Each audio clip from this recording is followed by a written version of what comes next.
Hello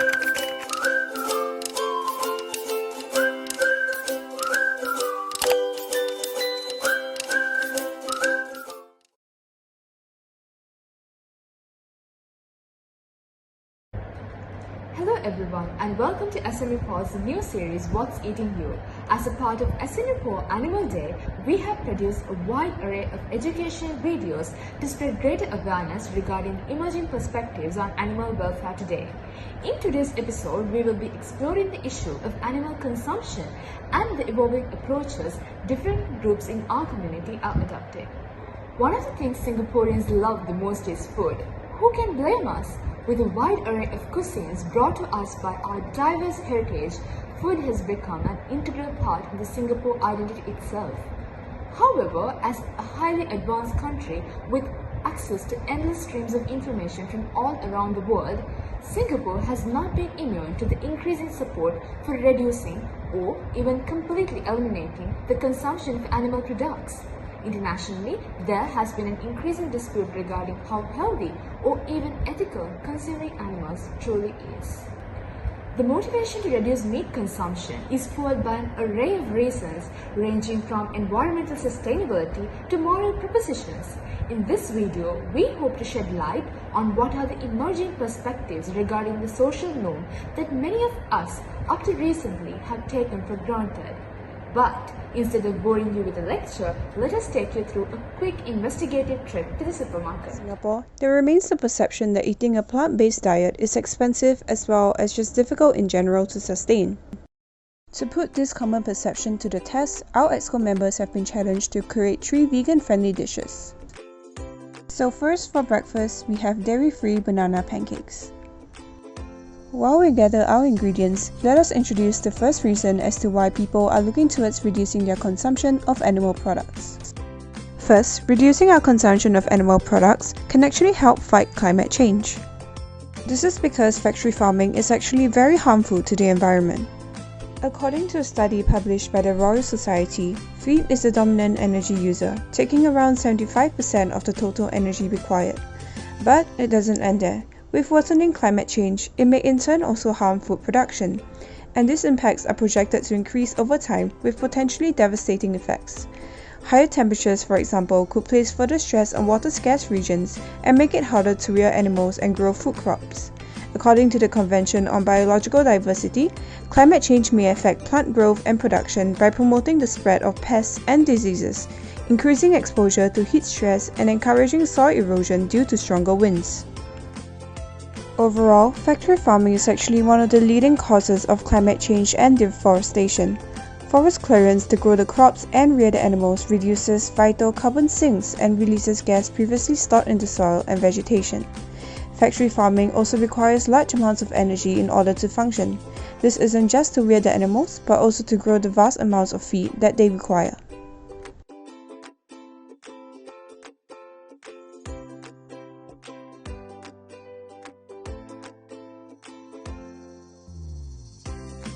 Finally, the breakfast is complete. Unfortunately for us, although they look irresistible, we have to wait to the end of the video for the taste test.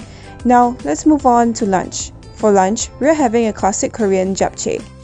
Once again, as we ready our ingredients, let us introduce the second reason why people are looking towards reducing their consumption of animal products. Of recent times, it has been disputed that animal products may not actually be very healthy for us. The belief that animal products can serve us essential nutrients has been challenged by more recent scientific work. Throughout education, we have been taught that animal products such as chicken or milk can provide us good sources of protein, vitamins, or minerals. Moreover, there has been rising dispute challenging this conventional wisdom. Studies have emerged that highlight the health risks associated with consuming meat and dairy.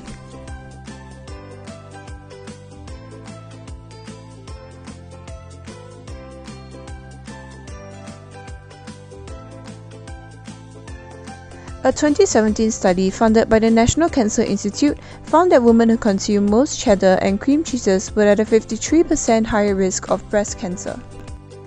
In another study, it was found that among women diagnosed with breast cancer, those who consume 1 or more servings of high-fat dairy products actually had a 49% higher breast cancer mortality rate. Besides that, eating processed meat is also associated with increased risk of many chronic diseases, including high blood pressure, heart disease, bowel and stomach cancer.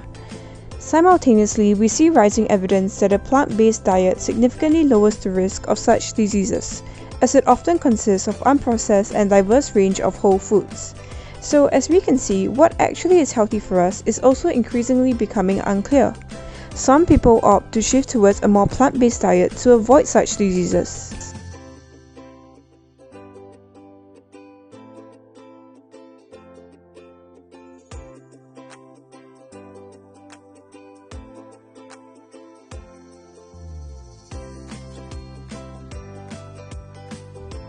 And finally, our lunch has been served.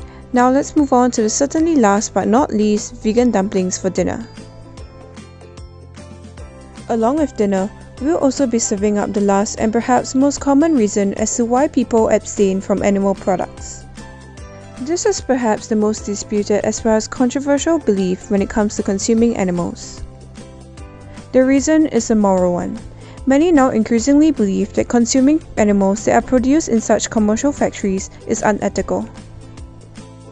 This is a common sentiment shared by members of communities such as veganism and vegetarianism.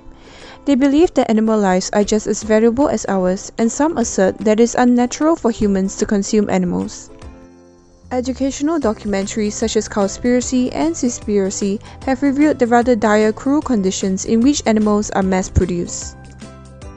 These documentaries have actually urged many to reject the use of animals for consumption purposes. However, it is important to note that for vegans, it is not simply a diet. Veganism is a lifestyle, in which they abstain from any use of animal products.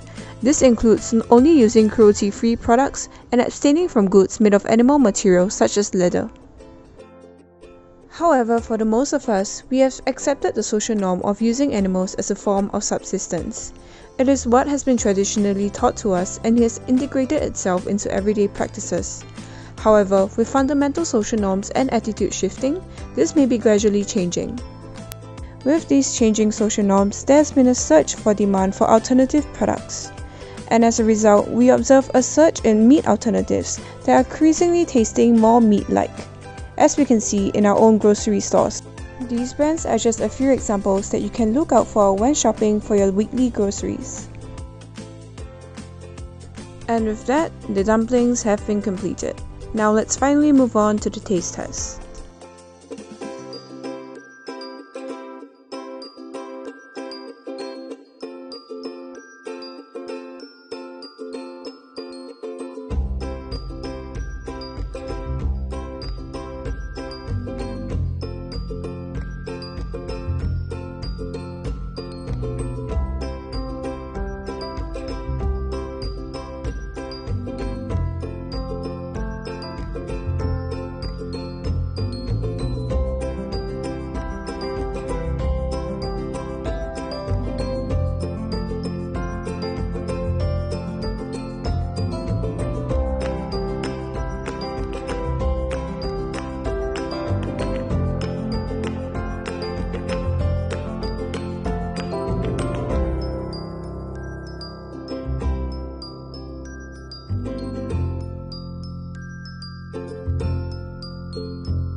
say our members really enjoyed the vegan meals.